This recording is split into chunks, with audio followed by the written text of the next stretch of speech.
Stories, Fables, Ghostly Tales.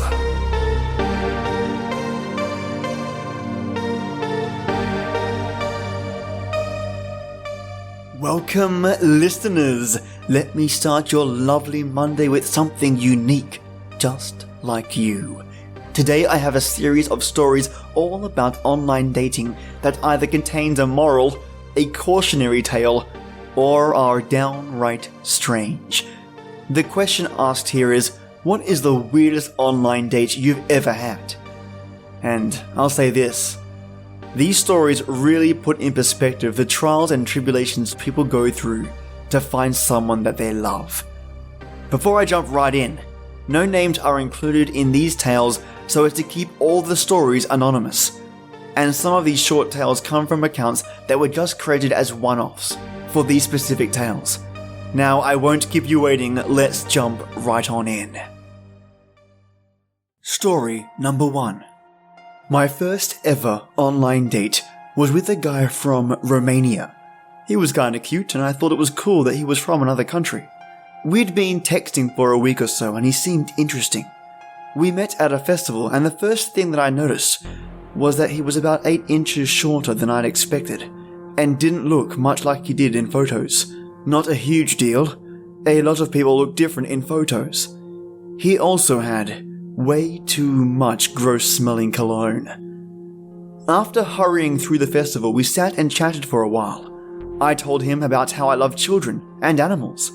He proceeded to tell me that when he lived in Romania, he used to like to pick cats up by their tails and throw them on top of houses, and that it didn't really hurt them. He also said that he thought Americans needed to beat their kids more. After the conversation died down awkwardly, I made some excuse about needing to go home. To my surprise, he still wanted a second date. The next guy I met online ended up being the absolute best date I've ever been on. And we've been together for almost 3 years now. Bye-bye, Romanian Guy.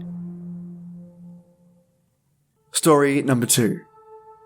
We had met briefly before, and she stopped by my house before we went out to eat, and she apparently lived close by. We spoke for around 90 seconds, then she asked to use my bathroom. She was in there for a solid hour at least. I knocked to see if she was okay, and she didn't answer.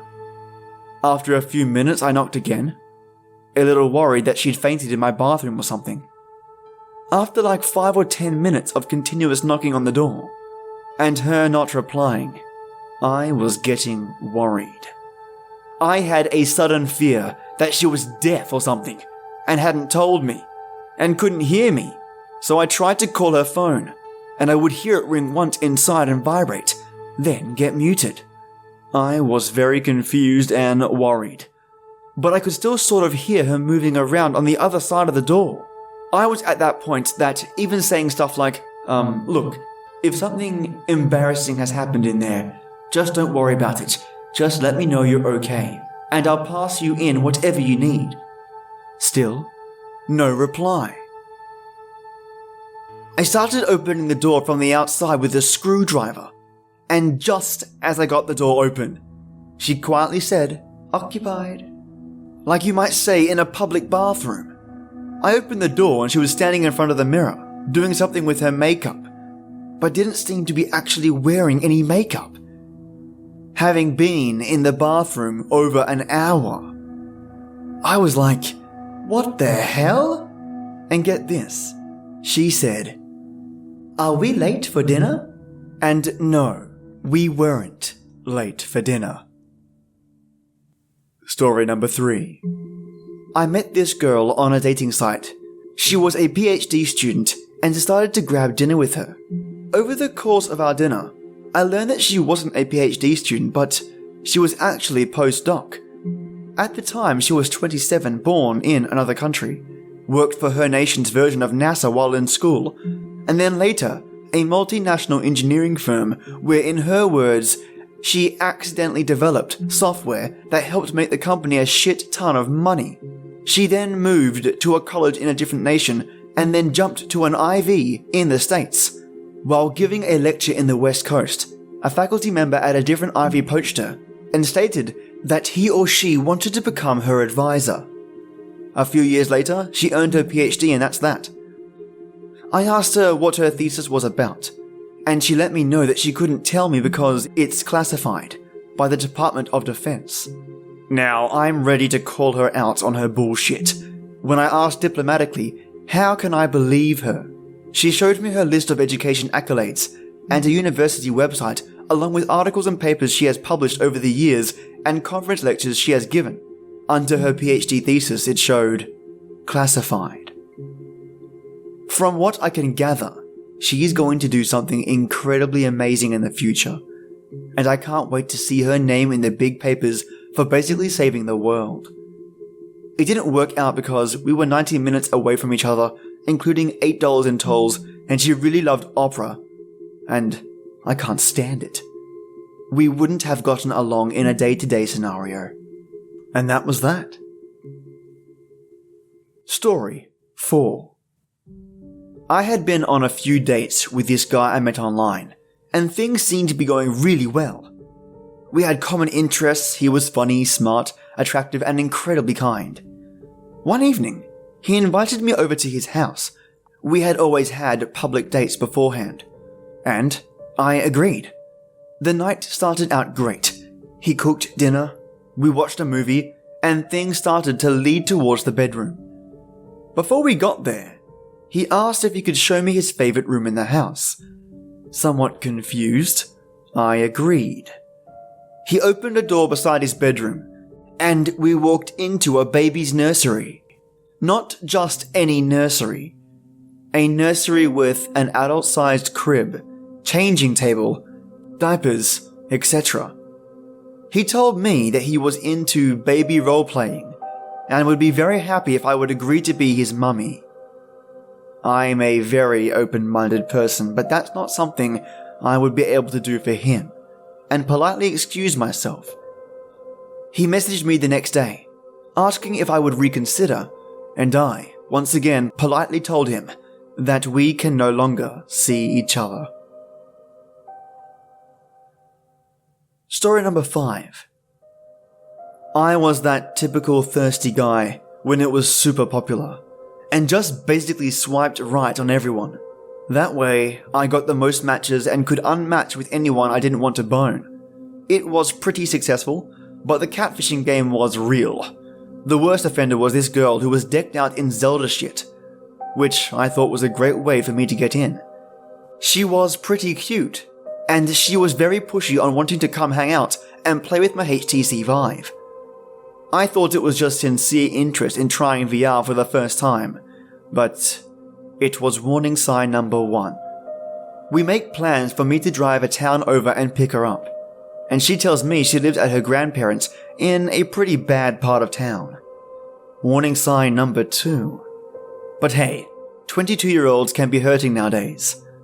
It happens. I drive all the way down, and just as I'm 5 minutes away, my phone dies. So I get there, parked out front, at like 9 PM in a bad part of town. She knew what kind of car I drove and how long I'd be, but nothing. I found a USB cord, but I only had a USB port on my stereo. 0.5 amps charge. I charged it for like 10 minutes and turned on my phone. Android is updating. Makes it 50% and dies. This was a sign from above. I gave up and drove all the way home and plugged it in.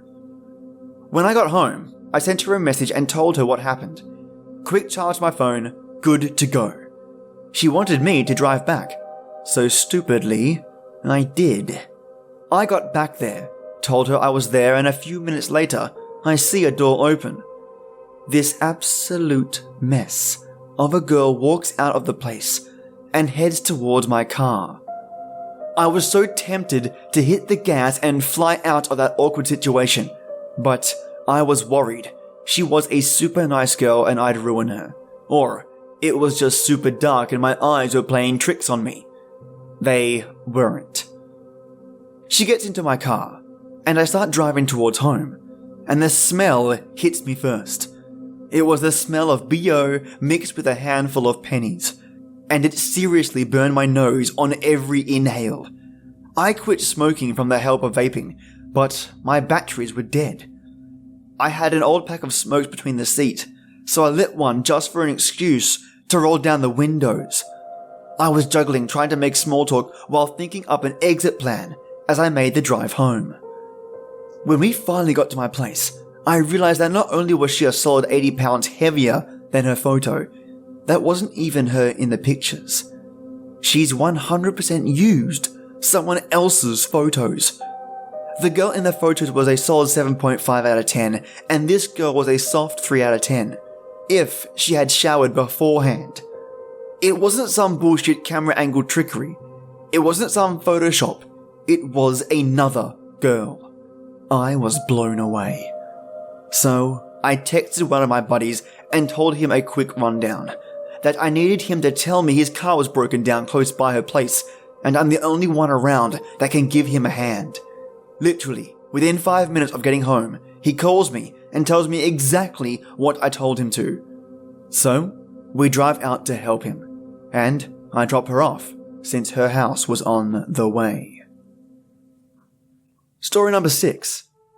I woke up the next morning, and one of the guys on my online dating app found my Facebook profile and kept begging me to go out with him on a date.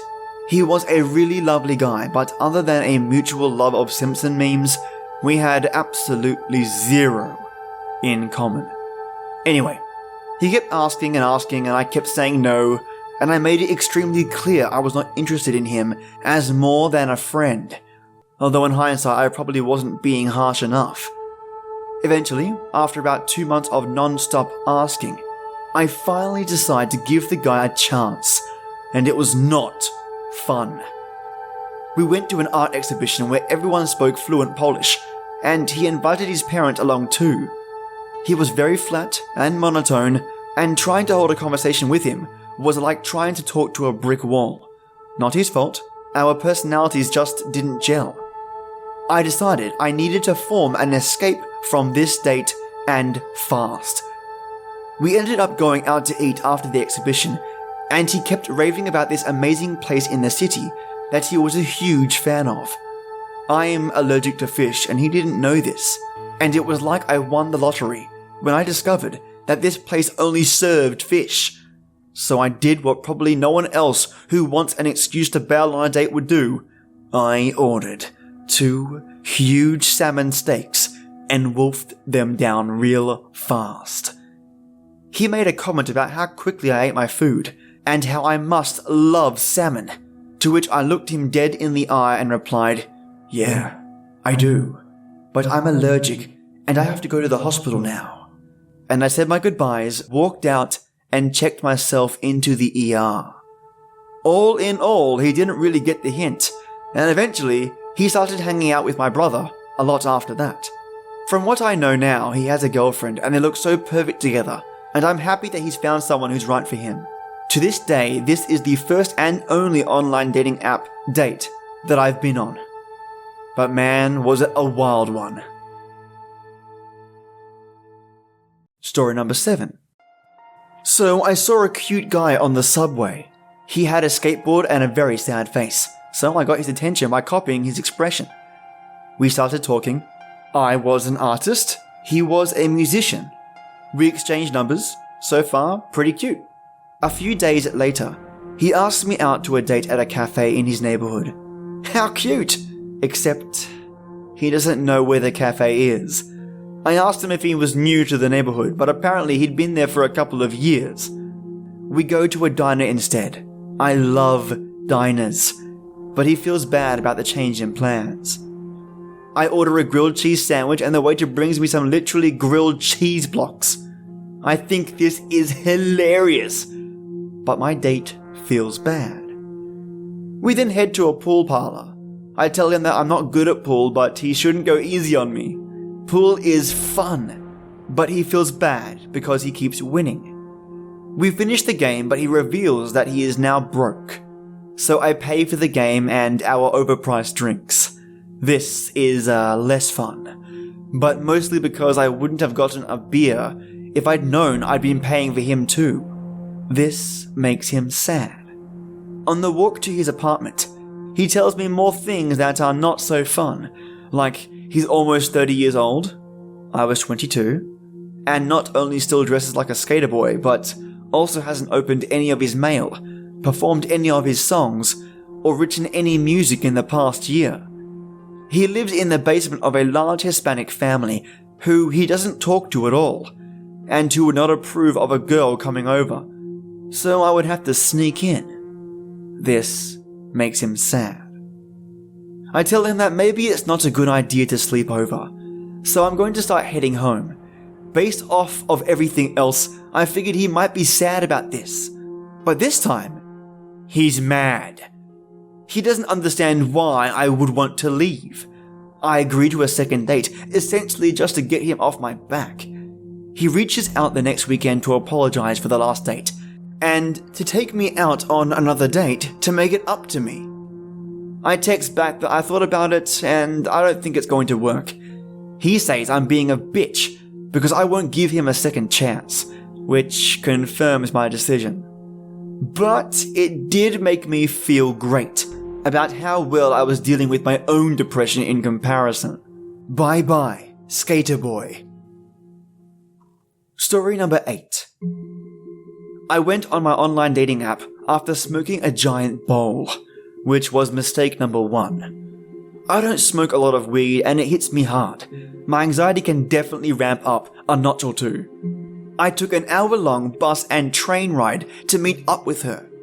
She was 6'2", I'm 5'10", absolutely soaked in sweat, probably more stoned than me, and chain-smoking cigarettes.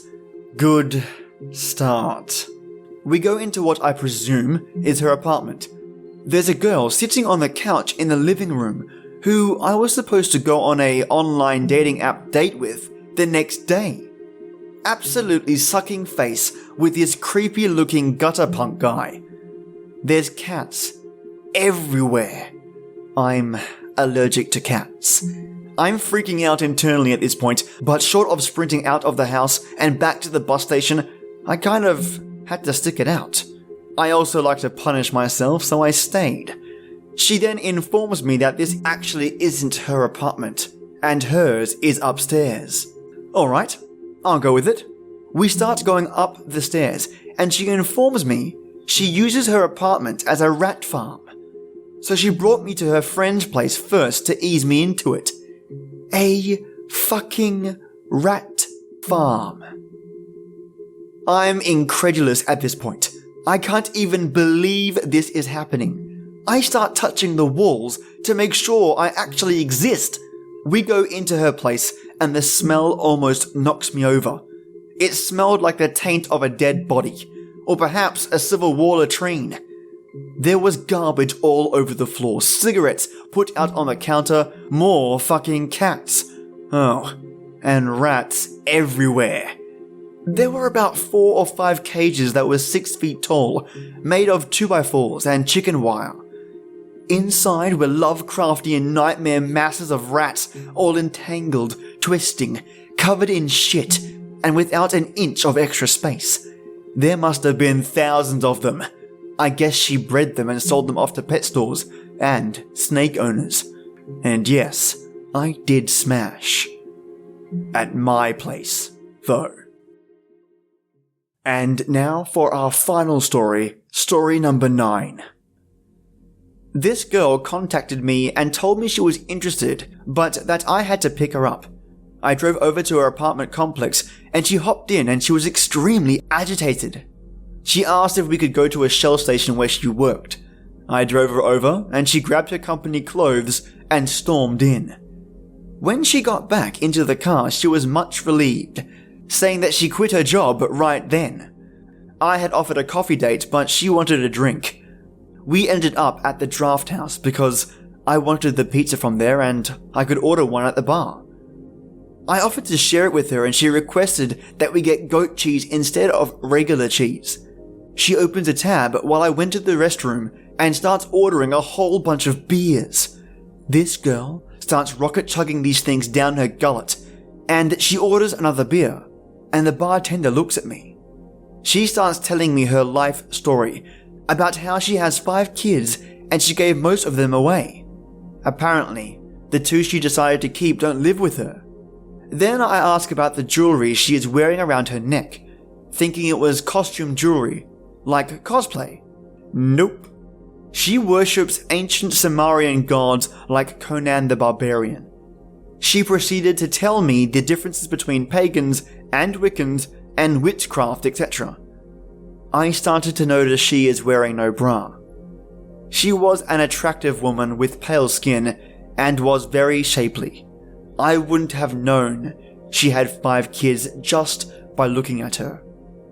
She quickly orders another beer and a glass of wine, and the bartender asks me something, and I realized that all this was on my dime, so I closed out the tab.